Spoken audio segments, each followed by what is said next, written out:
बहुत बहुत स्वागत है आप सभी दोस्तों का इस न्यूज़पेपर रीडिंग सेशन में। तो चलिए दोस्तों, आज के इस सेशन का शुरुआत इस आर्टिकल में आए हुए कुछ इंपॉर्टेंट वर्ड्स के साथ करते हैं। तो दोस्तों, इस आर्टिकल का एक मुहावरा है, एक इडियम है, अ स्टिकी विकेट। और अ स्टिकी विकेट इडियम का मुहावरा का अर्थ होता है मुश्किल हालात, मुश्किल परिस्थिति। उसके बाद है रिटेलिएशन। रिटेलिएशन रिटेलिएट से बना है, रिटेलिएट से बना है, ठीक है ना। तो अगर आपके साथ किसी ने बुरा किया हो और आप भी उसके साथ बुरा करोगे तो वह चीज़ रिटेलिएट करना कहा जाएगा, है ना। मतलब कि बदला लेना, ठीक है। तो रिटेलिएशन जो कि रिटेलिएट से बना है, उसका अर्थ होता है बदला या फिर जवाबी हमला। देखते हैं, कोई देश अगर किसी देश पर हमला कर देता है ना, तो वह देश भी उस पर हमला करता है, तो वह क्या होता है, रिटेलिएशन ही तो होता है, ठीक है, जवाबी हमला ही तो होता है। उसके बाद है हॉस्टिलिटी। इसका मतलब होता है वैर, दुश्मनी। और एक अन्य वर्ड है, देखने में मतलब कि थोड़ा बहुत सिमिलर लग रहा है और कभी कभी कंफ्यूज भी कर देते हैं दोनों वर्ड्स, है ना। तो हॉस्पिटैलिटी का अर्थ होता है आतिथ्य सत्कार। मतलब कि अतिथियों का मतलब कि अच्छे तरीके से मतलब कि आदर भाव करना, सेवा सत्कार करना ही हॉस्पिटैलिटी कहलाता है ना। मतलब कि आप कह सकते हैं इसको मेहमानबाजी, ठीक है ना। तो ये दोनों ही वर्ड्स कभी कभी कंफ्यूज कर देते रहते हैं, तो इन दोनों वर्ड्स को समझ लेना ज़रूरी था और आप लोगों को अच्छे तरीके से समझ में आ गया। एक नेगेटिव मीनिंग देता है ना, और एक पॉजिटिव मीनिंग देता है, ठीक है। आगे है प्रोवोकेशन। इसका मतलब होता है उकसाहट। प्रोवोकेशन प्रोवोक से बना है, तो प्रोवोक मतलब क्या होता है, प्रोवोक मतलब होता है उकसाना, ठीक है। तो उकसाहट होगा प्रोवोकेशन का अर्थ। चलिए आगे है ग्रीव। देखिए, इस वर्ड का प्रयोग नाउन और वर्ब दोनों तरीके से किया जाता है, ठीक है ना। तो नाउन के रूप में इसका अर्थ होता है कब्र, मजार, और वर्ब के रूप में अर्थ होता है गंभीर, ठीक है। उसके बाद है स्पेक्टर। देखिए, स्पेक्टर का एक अर्थ तो होता है प्रेत, है ना। भूत प्रेत सुने ही है ना, कौन नहीं सुना होगा भूत प्रेत, है ना। ये तो मतलब कि पूछना ही बेतुका बात है ना। तो स्पेक्टर मतलब होता है प्रेत, और इसका एक अन्य अर्थ होता है कोई डरावना चीज़ जिसके मतलब कि होने की संभावना हो, है ना। मतलब कोई ऐसा डराने वाला चीज़ जो हो सकता है, इस वजह से लोग उससे डरते हैं, तो उसको भी क्या कहा जाता है, स्पेक्टर कहा जाता है, जिसको आप हिंदी में कह सकते हैं साया, है ना। अब देखिए, जब कोरोना था, है ना, तो उस समय बार बार क्या हो रहा था, लॉकडाउन लग जा रहा था। तो लोगों के अंदर क्या था, तो लॉकडाउन का स्पेक्टर था, एक बुरा चीज़ था लॉकडाउन, उससे बहुत जीवन प्रभावित होता था, है ना। तो लोगों को मतलब कि उसके लग जाने का, लॉकडाउन के लग जाने का हमेशा मतलब डर रहता था। उसके साए में लोग जीते थे, है ना, उसके स्पेक्टर में जीते थे, ठीक है। उसके बाद है कैंडिडली। कैंडिडली मतलब होता है खुलकर। मतलब कि कोई अगर आदमी कोई बात कैंडिडली बोलता है ना, तो वह खुलकर बोलता है, मतलब जैसा सोचता है वैसा ही बोलता है, ठीक है। तो यही अर्थ होता है कैंडिडली का। उसके बाद है डिसरप्शन। इसका मतलब होता है बाधा, विघ्न। अब देखते थे ना, जब मतलब कि लॉकडाउन लगता था, तो पढ़ाई लिखाई में कितना डिसरप्शन आ जाता था, स्कूल्स कॉलेजेस यूनिवर्सिटीज ये सब बंद हो जाया किया करते थे, कोचिंग्स ये सब बंद हो जाया किया करते थे, है ना।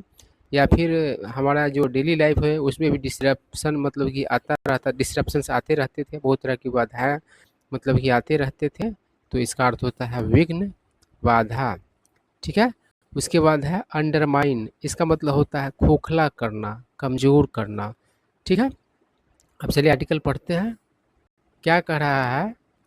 ए Ukrainian attack on Crimea with US supplied missiles has triggered a sharp response from Russia। देखिए, इसको बहुत लोग रसिया पढ़ते हैं, है ना, लेकिन सही उच्चारण होता है रसा। वैसे आप जैसा उच्चारण करना चाहते हैं करें, है ना, लेकिन सही उच्चारण मतलब इसका जो होता है मैंने आपको बता दिया। अधिकांश लोग रसिया ही करते हैं, लेकिन कोई ज़रूरी है कि जो अधिकांश लोग करते हैं वही सही हो, ये कोई ज़रूरी नहीं है। ठीक है ना। कारण कि न्यूटन ने जो मतलब की बात कहा था उस समय वही सिर्फ उस बात को मानता था, है ना। बाकी दुनिया का सारा आदमी तो मतलब कि उसको बकवास ही मानता था। चाहे आइंस्टाइन ही जो बात उस समय सोचते थे या मानते थे, वो कोई ज़रूरी है कि पूरा दुनिया ही मानता था? मतलब कि पूरा दुनिया नहीं ही मानता, सिर्फ वही मानते थे, है ना। लेकिन बाद में फिर लोग उसको मान गए, है ना। तो वही चीज़ होता है, कोई ज़रूरी नहीं कि जो सब लोग कह रहे हैं वही सही हो, कोई एक आदमी भी सही हो सकता है ना। और यहाँ पर रसा जो है उच्चारण होता है, अब ये मत सोच लेना कि सब रसिया कहते हैं, रसा होता है सही उच्चारण। ठीक है। चलिए, तो अब इस बात को हम लोग क्लियर करते हैं। तो क्या करा है, क्रीमिया पर एक यूक्रेनी हमला, है ना। यूक्रेनियन मतलब यूक्रेनी मतलब यूक्रेन का, मतलब कि यूएस के द्वारा सप्लाई किए गए मिसाइल्स से ने ट्रिगर कर दिया है। ट्रिगर करने का मतलब होता है शुरू कर देना, है ना, या फिर उत्पन्न करना। शुरू किया है अ शार्प रिस्पॉन्स। रिस्पॉन्स मतलब होता है प्रतिक्रिया, और शार्प मतलब होता है तीखा। तो एक तीखी प्रतिक्रिया, है ना, फ्रॉम रसा, यानी कि रूस की तरफ से। ठीक है बात। चलिए, आई क्या कह रहा है, calling the strike absolutely barbaric. Barbaric मतलब होता है असभ्य या फिर बर्बर या क्रूर। तो कह रहा है कि हमला को पूरी तरह से क्रूर कहते हुए मॉस्को यानी कि रूस हैज़ ब्लेम्ड मतलब कि दोष दिया है, इट मतलब कि इसका यानी कि हमले का, ऑन द यूएस यानी कि यूएस को, है ना, यूएस को दोष दिया है हमला का। आगे क्या कह रहा है, एंड और वार्न्ड मतलब कि चेतावनी दिया, दैट कि रिटेलिएशन वुड फॉलो यानी कि जवाबी हमला होगा, है ना। फॉलो करने का मतलब क्या होता है, कोई चीज़ और होता है उसके बाद कोई चीज़ होता है तो वह चीज़ उसको फॉलो करता है ना। चलिए, आगे क्या कह रहा है, the Russian foreign ministry has claimed मतलब कि रूस के विदेश मंत्रालय ने दावा किया है। क्लेम मतलब होता है दावा करना। डैट कि the missiles were programmed bye American specialists यानी कि मिसाइल्स प्रोग्राम किए गए अमेरिका के विशेषज्ञों के द्वारा, है ना। और प्रोग्राम करने का अर्थ यहाँ पर आप लोग समझ पा रहे होंगे, किसी मशीन वगैरह को, है ना, या किसी इक्विपमेंट वगैरह को अगर प्रोग्राम किया जाता है तो उसको मतलब कि कैसे काम करना है वैसा मतलब कि बनाया जाता है, वैसा मतलब कि उसको इंस्ट्रक्शंस दिया जाता है ना, है ना। तो आई क्या करा, on the basis of intelligence data from US satellites. तो करा है कि उसको प्रोग्राम किस आधार पर किया गया, तो यूएस सैटेलाइट्स के से जो मतलब कि डेटा, इंटेलिजेंस डेटा मतलब कि प्राप्त हुए, है ना, उसके आधार पर मतलब यूएस सैटेलाइट्स के डेटा के इंटेलिजेंस डेटा के आधार पर प्रोग्राम किए गए। और एक और आधार बता रहा है, and a near by US reconnaissance drone. और करीब के एक मतलब कि यूएस रिकॉनेसेंस ड्रोन के आधार पर। देखिए, अब रिकॉनेसेंस मतलब क्या होता है, मतलब कि किसी एरिया का आ, जानकारी प्राप्त करना सैन्य पर्पस से, मिलिट्री पर्पस से, है ना। खास करके सैनिकों के द्वारा या फिर प्लेन्स के द्वारा, है ना। मतलब कि ऐसा होता है, सैनिक लोग क्या करते रहते हैं, मतलब कि मिलिट्री पर्पसेस, मतलब कि सैन्य उद्देश्य से क्या करते हैं, किसी जगह के बारे में इंफॉर्मेशन प्राप्त करते हैं ना, हमला वगैरह करना रहता है या कुछ और मतलब कि दिमाग में बात रहता है तो उसका रिकॉनेसेंस करते हैं, है ना। तो यानी कि रिकॉनेसेंस मतलब समझ ही गए, रेकी लेना जिसको आप कहते हैं, है ना। अब चलिए आगे बढ़ते हैं, क्या कह रहा है, 4 पर्सन्स, पर्सन मतलब तो व्यक्ति होता है, लेकिन पर्सन्स हो गया तो लोग आप कह सकते हैं, प्लूरल हो गया, तो कह रहा है कि 4 लोग इंक्लूडिंग इंक्लूडिंग 2 चिल्ड्रन, मतलब कि 2 बच्चों सहित, वर किल मतलब कि मारे गए, एंड ओवर 150 वर इंजर्ड, और मतलब कि 150 से अधिक घायल हुए इन द अटैक, उस हमला में, ऑन द क्रीमिया मतलब कि Crimean, on the Crimean city of Sevastopol, यानी कि क्रीमिया के सिटी सेवस्टोपोल पर जो हमला हुआ उसमें, वेयर जहाँ लोकल्स मतलब स्थानीय लोग, वर इंजॉइंग मतलब कि लुत्फ उठा रहे थे, और हॉलीडे मतलब एक छुट्टी का, है ना। आई क्या करा है, the incident has triggered a fresh escalation, देखिए एस्केलेट से एस्केलेशन बना, एस्केलेशन मतलब क्या होता है, मतलब कि वृद्धि, है ना, जैसे कि गंभीर कोई चीज़ है तो वो एस्केलेट हो जाएगा तो और गंभीर हो जाएगा, मतलब कि लड़ाई वगैरह हो रहा है तो और एस्केलेट हो जाएगा तो और बुरे तरीके से लड़ाई शुरू हो जाएगा, है ना। तो वृद्धि का सेंस होता है और निगेटिव सेंस में इसका यूज किया जाता है जनरली, है ना। तो क्या कर रहा है कि अ, एक घटना ने क्या किया, उत्पन्न किया है एक ताज़ा एस्केलेशन ऑफ हॉस्टिलिटीज, यानी कि दुश्मनी में जो एस्केलेशन है एक ताज़ा, उसको उत्पन्न किया है इन द रसा यूक्रेन वॉर, मतलब कि रूस और यूक्रेन के बीच जो युद्ध है उसमें, विच हैज एंटर्ड जो प्रवेश किया है, इट्स 29th मंथ यानी कि अपने 29वें महीने में, मतलब कि रूस और यूक्रेन के बीच जो है 29वां महीना, मतलब कि शुरू हो गया है युद्ध का, है ना। चलिए आगे बढ़ते हैं, क्या कर रहा है, द सिविलियन कैजुअलिटीज, देखिए कैजुअलिटीज मतलब होता है दुर्घटना में मारे गए लोग, है ना, और सिविलियन मतलब होता है असैनिक, देखिए और लड़ाई में मतलब कि सैनिक मरे तो वो तो अलग चीज़ हुआ, कारण कि सैनिक तो युद्ध में लड़ते हैं, लेकिन अगर नागरिक भी मारा जा रहा है तो उस तरह के कैजुअलिटीज़ के लिए प्रयोग किया जाता है सिविलियन कैजुअलिटीज़, है ना। तो कह रहा है कि असैनिक मतलब कि कैजुअलिटीज़ हैव पुट, उसने मतलब क्या किया है, रखा है Ukraine and the US, Ukraine और यूएस को, ऑन अ स्टिकी विकेट मतलब कि मुश्किल हालात में, इवन एज साथ ही, देखिए जब दो चीज़ें एक साथ होती है तो उसके लिए हम लोग प्रयोग करते हैं इवन एज, तो हम लोग क्या कहते हैं साथ ही, द रशियन प्रेसिडेंट मतलब कि रूस के राष्ट्रपति, देखिए यहाँ पर प्रेसिडेंट लोग मतलब बोलते हैं इसको, लेकिन सही उच्चारण होता है प्रेसिडेंट, हैज़ बीन एक्यूजिंग मतलब कि रूस के राष्ट्रपति आरोप लगाते रहे हैं वॉशिंगटन वॉशिंगटन पर, ऑफ यूजिंग कीव, कीव तो आप जानते ही हैं कहाँ का बात हो रहा है, तो यूक्रेन का बात हो रहा है, यूक्रेन का ही राजधानी है ना। तो कीव का मतलब कि प्रयोग करने का, उपयोग यूज करने का मतलब कि आरोप लगाते रहते हैं, टू यानी कि करने के लिए, अंडरमाइन यानी कि खोखला खोखला करने के लिए, मॉस्कोज सिक्योरिटी यानी कि रूस के सुरक्षा को, न्यूज़पेपर वगैरह में राजधानी का नाम लेकर के मतलब कि लिखा जाता है बात को, उस देश का भी नाम कभी कभी लिखा जाता है, कभी कभी उसकी राजधानी का ही बात लिखा जाता है ना। तो रूस के सुरक्षा और सॉवरेनिटी को खोखला करने के लिए मतलब कि कीव का यूज करने का मतलब कि वाशिंगटन पर यानी कि अमेरिका पर आरोप लगाते रहा है, वहाँ का रूस का राष्ट्रपति, रूस के राष्ट्रपति लगाते रहे हैं, ठीक है ना। अब देखिए सॉवरेनिटी, सॉवरेनिटी का अर्थ होता है मतलब कि खुद पर शासन, मतलब कि ऐसा देश जो खुद को मतलब कि चलाने में सक्षम हो, मतलब कि ऐसा अवस्था किसी देश का जो स्वयं पर शासन करने में सक्षम हो, उसको ही सॉवरेनिटी कहा जाता है। इसको आप लोग हिंदी में कहते हैं संप्रभुता, और संप्रभुता शब्द जो है हमारे मतलब कि संविधान के प्रस्तावना में है, तो आप लोग इसको समझते होंगे, है ना। सॉवरेनिटी का सीधा सीधा हिसाब किताब यही आप समझिए कि कोई देश अगर है और उस वो इस हालत में है कि वह खुद पर शासन करने में सक्षम है, तो वह उसका सॉवरेनिटी हुआ, है ना, संप्रभुता हुआ, है ना।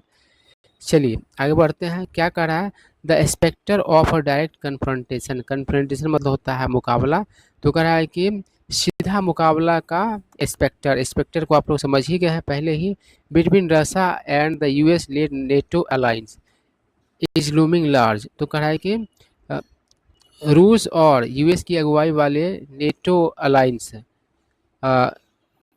के बीच सीधा मुकाबला इज लूमिंग लार्ज, वह क्या हो रहा है, तो मतलब कि मंडरा रहा है एक तरीके से आप कह सकते हो। देखो लूम लार्ज का मतलब क्या होता है, कोई ऐसा चीज़ जिसके होने का बहुत ज़्यादा मतलब कि संभावना है, उसको अवॉइड नहीं किया सकता है, उसे बचा नहीं जा सकता है। जैसे कि मान लो मैच हो रहा है और 8 विकेट गिर चुके हैं और मान लो 200 रन बनाना है, तो वह तो हार मर्रा रहा है ना, यानी कि उसको टाला नहीं जा सकता। इस टाइप का मतलब कि सेंस है। बहुत ही ज़्यादा संभावना है कि मैच हारे ही जाएगा, हार ही जाएगा टीम, है ना। जीतने का बहुत कम संभावना है, तो मतलब हार को टालना मुश्किल है, तो वही उसके लिए लूम लार्ज का प्रयोग किया जाएगा, है ना। और देखिए यहाँ पर नेटो है, बहुत लोग इसको नाटो भी पढ़ते थे, लेकिन सही उच्चारण इसका नेटो किया जाता है ना। चलिए आगे क्या कर रहा है, अ वॉरिसम मतलब एक चिंताजनक, थ्रोबैक, देखिए थ्रोबैक जो होता है ये तीर्थ का मतलब कि कोई व्यक्ति हो या फिर कोई चीज़ हो, उसके जैसा ही मतलब कि कोई चीज़ होगा वर्तमान में, तो उसको ही थ्रोबैक कहा जाता है, जिसको आप झलक कह सकते हैं। तो क्या कह रहा है कि एक चिंताजनक झलक to the 1962 Cuban missile crisis, और ये किस चीज़ का झलक होने की बात है, तो 1962 की क्यूबन मिसाइल क्राइसिस का। अब चलिए आगे क्या कह रहा है, दिस इज़ बैड न्यूज़, यह बुरा खबर है, not only for eastern Europe, न सिर्फ पूर्वी यूरोप के लिए, but for the entire world, बल्कि पूरे संसार के लिए। इंटायर मतलब होता है पूरा, in both Jio political and economic terms, मतलब दोनों मामले में, मतलब कि भू राजनीतिक मामलों में भी और आर्थिक मामलों में भी। Considering the adverse impact of supply chain disruptions over the past 2 years, मतलब बीते 2 वर्षों में, मतलब कि सप्लाई चेन बाधा यानी कि मांग और अ, मतलब कि सप्लाई चेन जो है, मांग का जो चेन है उसमें जो बाधा है, उसका जो प्रतिकूल प्रभाव है उसको ध्यान में रखते हुए, मतलब कि यह जो न्यूज़ है वह सिर्फ पूर्वी यूरोप के लिए सिर्फ मतलब कि बुरा नहीं है, बल्कि अ, पूरे संसार के लिए बुरा है, भू राजनीतिक रूप से भी, है ना, और आर्थिक रूप से भी, मतलब दोनों मामलों में। ठीक है, आगे क्या कर रहा है, one grave provocation after another, मतलब एक के बाद एक गंभीर उकसाहट, will only make the war drag on, वह क्या करेगा, सिर्फ युद्ध को मतलब कि खींचेगा। देखिए ड्रैग ऑन मतलब होता है लंबा चलना, कहने का मतलब है कि मान लो क्लास अगर आधा घंटा का है उसको 2 घंटा का बना रहा है, तो ड्रैग ऑन हो रहा है ना। अब युद्ध है 1 महीने में ख़त्म हो जाना चाहिए और 3 साल से चल रहा है, 4 साल से चल रहा है, वो तो ड्रैग ऑन ही तो हो रहा है ना। तो खींचने का बात है, लंबा चलने का बात है ना। और ड्रैग का वैसे अर्थ होता है घसीटना, है ना। तो इस तरीके के बाद एक जो अगर मतलब कि उकसाहट होगा गंभीर, तो वह क्या करेगा, सिर्फ वो युद्ध को खींचेगा ही, with no end in sight, जिसका मतलब कि समाप्ति मतलब कि का कोई अता पता नहीं है ना। कोई चीज़ अगर साइड में नहीं है तो उसका अता पता नहीं, उसके बारे में हमें मतलब कि जानकारी नहीं है ना। तो पता ही नहीं चल रहा है कि युद्ध कब खत्म होगा, ये सेंस मतलब कि निकल के आ रहा है। आगे देखिए क्या कर रहा है, अ वे आउट मतलब कि बाहर निकलने का रास्ता, हैज़ टू बी फाउंड मतलब खोजना होगा, टू खोजा जाना होगा, to bring both warring sides, warring मतलब होता है युद्ध में लगा हुआ, युद्धरत मतलब युद्ध में लगे हुए साइड्स, टू द साइड्स किसके लिए प्रयोग हुआ है, तो एक रशिया के लिए प्रयोग हुआ है, और एक यूएस की अगुवाई वाले मतलब नेटो जो अलायंस है उसकी बात की जा रही है। टू द नेगोशिएटिंग टेबल मतलब कि नेगोशिएटिंग टेबल पर लाने के लिए, है ना, यानी कि वार्तालाप के टेबल पर लाने के लिए, मतलब कि नेगोशिएट मतलब तो क्या मूल भाव करना भी होता है, और वार्तालाप करना किसी प्रॉब्लम को सेटल करने के लिए जो डिस्कशन होता है इसको भी नेगोशिएट करना कहा जाता है ना। तो इसके लिए एक क्या करना होता है, बाहर निकालने का रास्ता खोजा जाना होगा, है ना। आई क्या करा है, वे आउट का मतलब समझिएगा बाहर निकलने का रास्ता। आई क्या, अनफॉर्चुनेटली बदकिस्मती से, द रिसेंट पीस कॉन्फ्रेंस यानी हाल का शांति सम्मेलन ऑन यूक्रेन मतलब यूक्रेन पर held in Burgenstock Switzerland, यानी कि जो कि आयोजित हुआ स्विट्जरलैंड के बर्जन स्टॉक में, है ना, turn to be an exercise in futility. Futility मतलब होगा व्यर्थता, फ्यूटाइल मतलब होता है व्यर्थ, है ना। तो वह कैसा साबित हुआ, कैसा निकला, तो व्यर्थ मतलब कि व्यर्थ में किया हुआ एक्सरसाइज, व्यर्थता उसका साबित हुआ उस एक्सरसाइज का, है ना। वो जो एक्सरसाइज हुआ वो व्यर्थ ही समझो कि निकला। आगे क्या करा, सम ऑफ द अटेंडीज, अटेंडी मतलब क्या होता है, शामिल होने वाले लोग जो अटेंड करते हैं किसी मीटिंग वगैरह को या किसी कॉन्फ्रेंस वगैरह को, है ना, तो उसको अटेंडी कहा जाता है। करेक्ट, कुछ अटेंडीज इंक्लूडिंग इंडिया मतलब भारत सहित डिड नॉट साइन मतलब कि हस्ताक्षर नहीं किए ज्वाइंट कम्युनिके यानी कि जो संयुक्त कम्युनिके को, है ना। तो स्विस फॉरेन मिनिस्टर यानी कि स्विस मतलब कि विदेश मंत्री, मतलब स्विट्जरलैंड के विदेश मंत्री क्या नाम है, इग्नाजियो कैसिस कैंडिडली एडमिटेड मतलब कि उस व्यक्ति ने क्या किया, खुलकर स्वीकार किया। एडमिट मतलब स्वीकार करना, डैट की most of the decisions taken at the conference मतलब कि उस सम्मेलन में लिए गए अधिकांश निर्णय कुड नॉट बी इम्प्लीमेंटेड मतलब कि क्रियान्वित नहीं किए गए, लागू नहीं किए गए विदाउट रशियन पार्टिसिपेशन, बिना रूस के साझेदारी के, बिना रूस के पार्टिसिपेशन के, बिना रूस के हिस्सा लिए हुए, है ना। चलिए आगे क्या कर रहा है, अब देखिए यहाँ पर एक वर्ड है कम्युनिके मतलब कि ऑफिशियल स्टेटमेंट या फिर ऑफिशियल रिपोर्ट जो कि न्यूज़पेपर वगैरह के लिए होता है उसको ही कम्युनिके कहा जाता है ना। चलिए आगे क्या कर रहा है, as suggested by New Delhi, suggest मतलब हिंट करना भी होता है मतलब संकेत करना, और सलाह देना भी होता है मतलब कि जैसा कि न्यू दिल्ली के द्वारा सजेस्ट किया गया उसके अनुसार, है ना, यानी कि इंडिया के द्वारा सजेस्ट किए गए अनुसार मतलब इंडिया के द्वारा हिंट किए गए अनुसार। There is a need for a sincere and practical engagement यानी कि ज़रूरत है एक सच्चा और व्यवहारिक एंगेजमेंट का विथ मॉस्को एंड की, मॉस्को यानी कि रूस और यूक्रेन के बीच, फॉर अ पीसफुल यानी कि शांतिपूर्ण रिजोल्यूशन यानी कि हल के लिए, टू द प्रोट्रैक्टेड कॉन्फ्लिक्ट यानी कि जो लंबा मतलब कि जो संघर्ष है उसके लिए। अब देखिए प्रोटेक्टेड मतलब होता है सामान्य से अधिक लंबा, और मतलब कि असामान्य रूप से भी लंबा आप कह सकते हैं, है ना, पीरियड के लिए ही प्रयोग किया जाता है। और कॉन्फ्लिक्ट मतलब जानते हैं संघर्ष होता है। चलिए, और एंगेजमेंट मतलब वहाँ यहाँ पर शादी विवाह वाला एंगेजमेंट नहीं है, किसी भी तरीके से इन्वॉल्वमेंट जो होता है उसके लिए एंगेजमेंट का प्रयोग किया जाता है। किसी के साथ अगर बिजनेस है तो भी बिजनेस के सेंस में भी एंगेजमेंट कहा जाता है, लड़ाई है तो उसके सेंस में एंगेजमेंट कहा जाता है, और शादी के लिए तो एंगेजमेंट होता ही है। जैसे कि रूस और मतलब कि यूक्रेन के बीच एंगेजमेंट कहीं पर दिया है तो समझो कि उसके बीच जो लड़ाई चल रहा है उसकी बात की जा रही है ना। और किसी देश के बीच मतलब कि लड़ाई वाला बात नहीं है लेकिन एंगेजमेंट यूज कर रहा है ना। तो व्यापार के लिए भी एंगेजमेंट का प्रयोग किया जाता है, तो आपको सेंस समझना होगा। तो यही आर्टिकल था, आई होप आप लोगों को कुछ न्यू वर्ड सीखने को मिले होंगे और कुछ बातें पता चले होंगे अंतर्राष्ट्रीय स्तर के।